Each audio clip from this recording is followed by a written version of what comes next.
আসসালামু আলাইকুম। ডিভোর্স দিতে কি, কি লাগে? কত টাকা খরচ হয়? কতদিন সময় লাগে? ডিভোর্সের পরে দিনমোহরের টাকা পাবে কিনা? নাকি স্বইচ্ছায় স্বামী স্ত্রীকে প্রদান করবে? এই বিষয়টা নিয়ে কথা বলবো আমি অ্যাডভোকেট আতির শিকদার, ঢাকা জজ কোর্ট। অ্যাকচুয়ালি ডিভোর্স দিতে গেলে আপনি যদি হতে পারে কাজীর কাছে যেতে পারেন অথবা কোর্টে এসে হলফনামার মাধ্যমেও ডিভোর্স দিতে পারেন।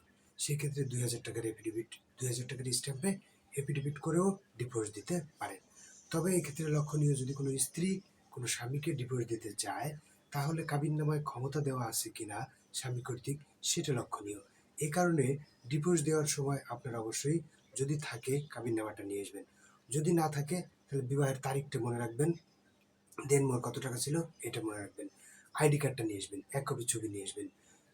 এইগুলো নিয়ে আপনি, এবং যদি স্বামী বা স্ত্রী যে কোনো পক্ষ ডিভোর্স দিতে চায় তাহলে অপর পক্ষের নাম ঠিকানা স্পষ্ট করে লিখে দিবেন, যাতে নোটিশটা দিলে তাড়াতাড়ি পৌঁছায়। এগুলো নিয়ে আপনি যেতে পারেন কাজীর কাছে অথবা যেতে পারেন কোর্টে। যদি কোর্টে আসেন তাহলে হলফনামা, ২,০০০ টাকার স্ট্যাম্পে হলফনামার মাধ্যমেও আপনি ডিভোর্স দিতে পারেন। আর যদি কাবিননামায় ক্ষমতা দেওয়া না থাকে সেক্ষেত্রে আপনি কোর্টে ডিভোর্সের জন্য মামলা করতে পারেন।